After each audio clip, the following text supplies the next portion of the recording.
All right, welcome to Health Second Opinion. Dr. Chad McDill here with you. I'm going through Love Your Guts Part 3, where we're going to be really dealing with the three R's, which is the remove, repair, and reinoculate. When we're thinking about anything that is in the human body of a problem, we really need to be identifying that cause and then removing the interference and then allowing the body to heal. So it's always this same thing. And it doesn't matter whether it's gut dysfunction or cancer or diabetes or subluxation, whether it is headaches or whatever it is that you identify with, the things are the same. It's identify the cause, remove the interference, and allow the body to heal.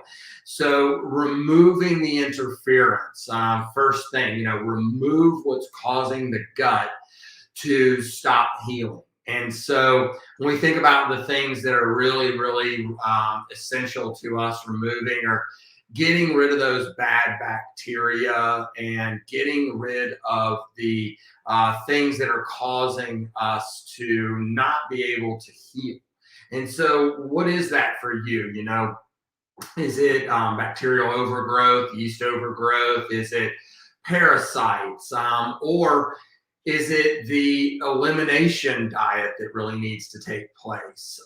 Because no matter which it is, it's a singular thing for you. It might be actually multifactorial. It could be all kinds of things depending on your lifestyle over the last how many ever years this has been developing. And so some of the things that we've talked about, the removal from the diet situation, is just reminding you that, of course, sugar's our number one enemy to go for, because of, let's say the yeast overgrowth. That's food for it. The bacterial overgrowth, that's their food. And those simple sugars. And then removing dyes and toxins and things like that you're very aware of. And then we get into more of the subtle things of looking at removing the bad bacteria. Now, one of the ways, of course, it's like anything else. How do you weaken something? Well, you can cut off its food supply or minimize the food supply. So then you create a scarcity for those parasitic bacteria, the overgrowth of things, or the parasites themselves, yeast, and things like this. And so as we begin to identify those things for you, going back into, do you have celiac, or do you have other sensitivity issues that you can deal with to remove the fuel to the flames? Then it's going to be really focusing on making sure that we start the repair process. And that's really just going to be where we start focusing on improving those gap junctions, the tight junctions that are the lining, the part of the filtration system that allow that porous-like activity to transport molecules of the nutrition through, but keeping those healthy enough and tight enough so that the things that we don't want, unwanted bacteria, unwanted larger molecules, proteins, and things that like gluten and things like that, to filter into and create that inflammatory cascade. And so one of the big things we're going to be talking about enzymes and the things that the gut lining really need to be able to heal. And so what are those? Well, here's a good short list. The licorice and slippery elm and other nutrients that we need to be able to heal, providing the building blocks that are going to, again, calm down that inflammatory process and allow, because of course, chronic inflammation is connected with, whether you're talking about arthritis or you're talking about gut health, that chronic inflammatory process, we've got to get that calmed down. by removing those things that are coming in and then providing those building blocks. That's why we really use a product called Gut Renew, and it's a powder, and it gives you these nutrients and others that literally allow the lining of the gut to have everything it would need to be able to remove the deficiencies that it has. Because remember, a lot of things out there, we don't talk enough about why the licorice and slippery elm and so many micronutrients that we can get in from the Gut Renew. These things are not meant to just treat. They're meant to help calm the situation down and give the building blocks so that the body can do its job. It's always about removing a toxicity or removing a deficiency. And so oftentimes, whether if one of those exists, then the body is limited in its capability of healing. This isn't meant to treat a problem here. What we're doing is giving the body what it needs, because the body is the only thing that can do the healing. That's why we have that often misunderstood statement: the power that heals the body, power that made the body heals the body. So many people think that everybody's sitting around waiting for a miracle. Well, no, it's that we acknowledge the fact your body's trying to do the job. It's our job to help allow ourselves to be reflective enough on our lifestyle and identify the things that we're doing wrong that are creating limitations through the things that we're doing too much of, too little of, removing the toxicities and removing the deficiencies. And so next thing will be really looking at those digestive enzymes. And, you know, for us, I live the Max Living's digestive enzymes are meant to help you be able to break those foods down better, so that, again, so many times the gut and the digestive system has been taxed for so long that the proper amounts and quality of the amylase, the lipase, the protease, these enzymes that break food down are limited. And it's, again, about providing this situation and getting rid of that limitation so that we can bridge that gap for a while until the system is rebooted. One of the other things that we suggest in the nutrition bundle for digestive health is that a fiber. And so this fiber is meant to be a broom while also providing the fact that it's these long chain carbohydrates, this fibrous stuff that the bacteria, the healthy bacteria in the colon needs as their food. The simple sugars that are being flooded into the top end of the small intestines and that digestive system can cause overgrowth and provide not enough. Those are gone.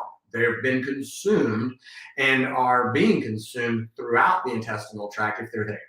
And then by the time, if there's not enough fiber in the diet, not only is it not sweeping through and cleaning out, but it's also not providing the nutrition that's necessary for the type of bacteria that inhabit the colon. And so this is another great reason why fiber is a big part of the things that we suggest for the healing part of this. So we're in the repair part of so we've removed, now we're in repair. When we think about omega oils and the essential fatty acids, there's just countless. You can spend all day, if you want, reading about the amount of information that's out there with omegas and how that deals with the downregulation of inflammatory prostaglandins and things like that. And so we know that this is something that's essential and so here's another example of this is right down to gene expression. I mean, to me, sometimes, I'm very reminded about how little we do know. The sum total is probably less than 2% of what we totally know about human physiology. And yet we know that the proper amounts of omega oils, it goes all the way through to the gene expression of those inflammatory markers. And so it's just an amazing thing to, once we get rid of the idea that it is the physician treating the patient, and it is the fact that the patient is the physician, that it's your body that does the healing. And it's about always getting back to cause over condition and making sure that we get rid of the toxicities and limit the deficiencies, and then provide those building blocks to the max potential that the body can. We want to go into that point where we're right there, where the body has everything it needs. And then once we've gotten rid of those limitations, then it's about re-inoculating the guts and allowing the body to be able to build that back up with the healthy bacteria, of course. And so when we look at these, this is some of the research that's out there about the clinical application of probiotics in reference to type 2 diabetes. And so, and how it, again, the absorption of the guts and its role in literally how your body utilizes and is sensitive to insulin. So again, all the things that we kind of forget that are so interwoven with the way the intestinal tract works with every part of the body, and making sure that we're providing those micronutrients and those prebiotics for the probiotics. And so one of the things, you know, as you look at this picture and see the different amounts of foods, you're going to really see the cruciferous vegetables and the whole grains and the legumes and the things that we need, the proper oils. And so when we look at all those things, one of the things that I like to add in right now is that from a nutritional standpoint, a diet that consists of more fermented foods, raw fermented sauerkraut or kale kraut or kimchi, and then for those that aren't in that type 2 diabetes or having any insulin sensitivity issues, then you can use more of the things that are like kombuchas and things that might have a little higher sugar content. And so that's going to play into, again, your self-awareness. But giving the body this well-rounded approach and then supplementing, of course, with the probiotics. And so as you can see, we're talking about the fiber, the probiotics, the gut renew, and the digestive enzymes, so that your body is breaking the food down better. It's then has a healthier intestinal tract that is having better absorption. And then we're feeding it better. And of course, then it's a reminder of timing. So many people, like lady earlier this morning, was reminding her that not only is it essential to take vitamin D with a fatty meal or some type of fat oil, maybe when you take your omega oil supplement, and that it's better to take it during the early part of the day and then be weight bearing throughout the day and exercise throughout the day, so that vitamin D, when it's in your body, there's a demand. It's the use it or lose it principle.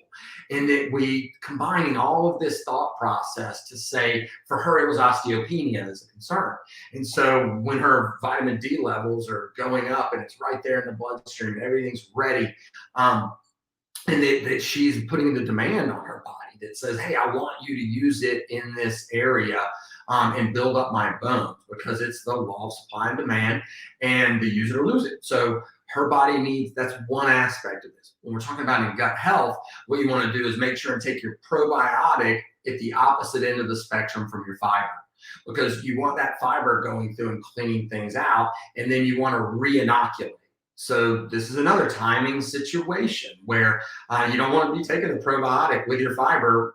You're just going to sweep it out. And so just another thought process, aha moment for some people. It's not just what you're taking, it's when you're taking it. So one of the big things is also that this is all things that are on top of the minimization of the 5 most common deficiencies in America. And so we talked about omega oils, which is one of these the chronic epidemic deficiencies is healthy oils in America. And so that's what's in the daily essentials. And so then magnesium is also another major deficiency in the SAD diet, the standard American diet, which if you're watching this, a lot of you have been on, and then now you're trying to replace that. And so you're thinking the core plan, the advanced plan, and then you're minimizing those toxicities. Well, this is going to be the minimum standard. This is where all supplementation should start, is with the daily essentials. And so this is something that I might should start at the beginning and put right there, and then we walk through the rest of this, and I'll maybe do that next time as we get better, with the fact that so we're minimizing that magnesium deficiency. Then there's the B vitamins, allowing the body to have the methylated B vitamins that are better absorbed in a B50 complex that then supplies the body with another typical B vitamins deficiencies, another one of the top 5 here in America. Then just multivitamin and mineral that's in the daily essentials. And then also the major deficiencies, chronic in America, is vitamin D. Now it's probably doing a lot better since the COVID epidemic that so many people know in its relationship to the nervous system and to the immune system and to, now we're talking about its role in overall health, right here with gut health. But the fact is that vitamin D deficiency often is an absorption issue also. So our vitamin D literally has the probiotics in it that you need to absorb it right then. And going back to, again, it's when you take it, right? So taking it early, taking it with some fat soluble vitamin. And that's not just for vitamin D, it's all the fat soluble vitamins, vitamin A, vitamin D, vitamin E, and K, all of them fat soluble. So if you're not taking them at the right time, you're minimizing their absorption. And that's something that, again, as we look at the reason that this show exists, the reason that I'm a Max Living chiropractor, the reason that we are always looking at it's just cause over condition, and it's about the right kind of information and allowing people to then have the option to manifest real health, not just the removal of symptoms. And so, one of the things we all know that it's so fun. I had a person I referred out, and they wanted to co-manage them with their heart doctor, and they went. And then they got their baseline stuff, and they went back for 6 months later, and the doctor was amazing. And, he was like, amazed at how well they were doing, how much weight they had lost, and how much better their blood pressure was, and everything else. And he said, yeah, it's because of my chiropractor. And of course, guy said, it's not because you're a chiropractor. It's got to be something else. What? And he said, no, he's the only guy who's been able to help me with all of my my spine, so that I could function well enough to be able to exercise. And then I started getting some results, which helped me want to change my diet to get more results, because I was finally meeting some goals after all these years of being stuck in the same spot and just dealing with blood pressure medications and all these other things. And he said, so he's been helping me manage all these things. Well, of course, the MD says, well, diet and exercise helps with everything. And so exercise, it helps with gut health. And we all know it, but we don't want to talk about it into the relationship of, most of the time we're just using our excuses. Oh man, I don't feel like it. I'm tired. I stood on my feet all day at work. And, but the fact is, I average 12 hours a day on my feet, but that doesn't change the fact that at lunch, I go do my 20 minutes. I actually extended a little bit of the short duration, high intensity exercise that we call Max T3. And it's about the Max T3, time, type, and tempo. That's why I love this system that Dr. Fred Roberto developed, and it's just amazing. And so I highly recommend you watch it enough like I have.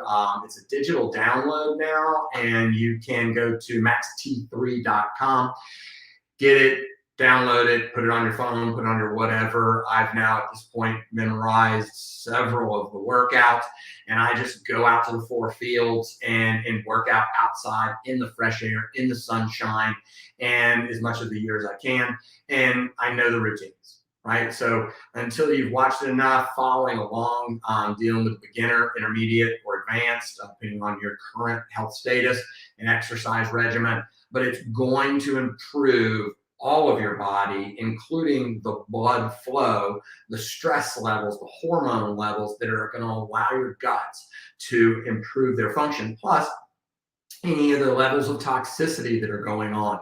We got to remember that the skin is like the 3rd largest detoxifier in the human body. So if we're not sweating profusely every day, we're not minimizing those toxins that are inevitably coming in through the air we breathe and the water we drink and all of these type things, which of course leads us right into toxins in your gut.